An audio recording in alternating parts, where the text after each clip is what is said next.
একটি সুন্দর প্রত্যন্ত জলপ্রপাত যা কেরলের ইডুক্কি জেলার তড়ুপুড়া শহরের খুব কাছে অবস্থিত। আপনি একটি সুন্দর দৃশ্য এবং কম সংখ্যক লোক এবং একটি মন স্বস্তিদায়ক পরিবেশ সহ ঝর্ণা উপভোগ করতে পারেন। তো আজকে আমাদের যাত্রা আরবিকুতু জলপ্রপাত। তড়ুপুড়া থেকে মলামাটম রোডের দিকে আমাদেরকে 5 কিলোমিটার যেতে হবে। আর এই 5 কিলোমিটার গেলেই আপনি মালাঙ্কারা রাবার ফ্যাক্টরি মুনামাইলের কাছে পৌঁছে যাবেন। এটা হচ্ছে মুনামাইল জংশন আর এটাই মালাঙ্কারা রাবার ফ্যাক্টরি। তা আমরা এখন এই রাবার ফ্যাক্টরির ঠিক পাশের এই রাস্তা দিয়ে সোজা চলে যাব।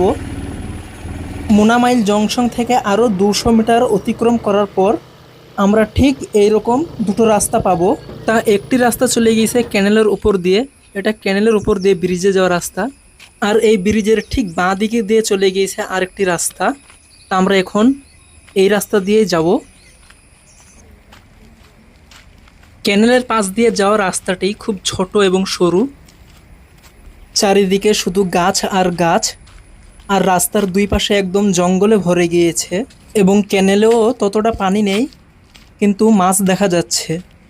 আর এই ক্যানেলের রাস্তার উপর দিয়ে হেঁটে যাওয়ার সময় বাঁ সাইডে রাস্তার নিচে একটি পানীয় জলের সংস্থা দেখতে পেলাম। এটি কেরল সরকারের হিলি একুয়া নামে একটি পানীয় জল উৎপাদন সংস্থা। তো এই ক্যানেলের রাস্তার উপর দিয়ে আরও 500 মিটার অতিক্রম করার পর সেই আরবিকুতু জলপ্রপাতে পৌঁছব। মনে হচ্ছে জলপ্রপাতের অনেক কাছাকাছি চলে এসেছি। জলের একটা সুন্দর সাউন্ড ভেসে আসছে কানে।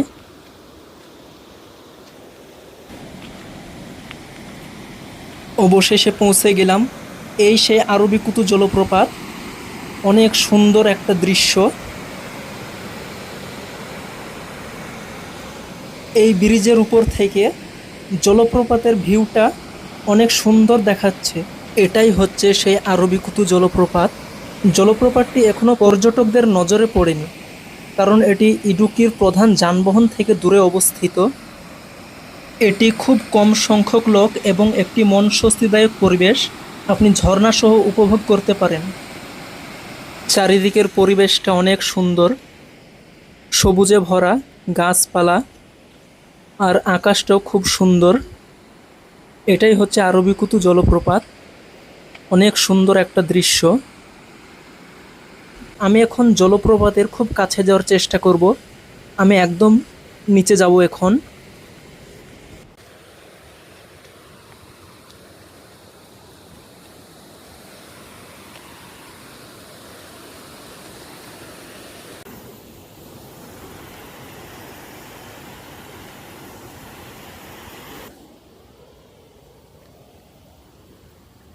আমি এখন একদম নিচে চলে এসেছি, আর নিচে থেকেও ভিউটা অনেক সুন্দর দেখাচ্ছে। জলের স্তর অনেক রয়েছে, যার জন্য দৃশ্যটা অনেক সুন্দর দেখাচ্ছে। আপনি যদি প্রাকৃতিক সৌন্দর্যে ঘেরা শান্ত এবং বেশ জায়গায় একটি দিন উপভোগ করতে চান, তবে এই জায়গাটি সঠিক পছন্দ। 10 কিলোমিটার ট্রেকিং পথের মধ্যে প্রচুর জলপ্রপাত রয়েছে।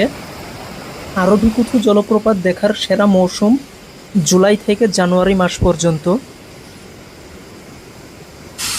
আর এটাই সেই ব্রিজ, আমি উপরে ছিলাম আর এখন ব্রিজের নিচে চলে এসেছি। এটা একটা শুটিং স্পট, এখানে অনেক মুভি শুটিং হয় মালয়ালম। স্রোতে ভেসে আসা প্লাস্টিকগুলো কখনোই স্রোতের দিকে ভেসে যায় না, সবসময় এদিকেই থাকে প্লাস্টিকগুলো জলের চাপে। জলপ্রপাতটি আবর্জনার হাত থেকে সে নিজেকেই নিজে রক্ষা করছে। তো আমরা এখন উপরের দিকে চলে যাব, আর উপরে আরেকটি শুটিং প্লেস আছে, সেটা দেখব। আমি এখন জলপ্রপাতের উপরে আছি, আর এটাও একটা শুটিং প্লেস। এটা অনেক সুন্দর একটা জায়গা। এই রাস্তার দুই পাশে রাবার গাছগুলো একদম সারিবদ্ধভাবে লাগানো আছে, অনেক সুন্দর একটা জায়গা। তো ভিডিওটা এখানেই শেষ করছি, দেখা হবে আবার নতুন কোনো ভিডিও নিয়ে।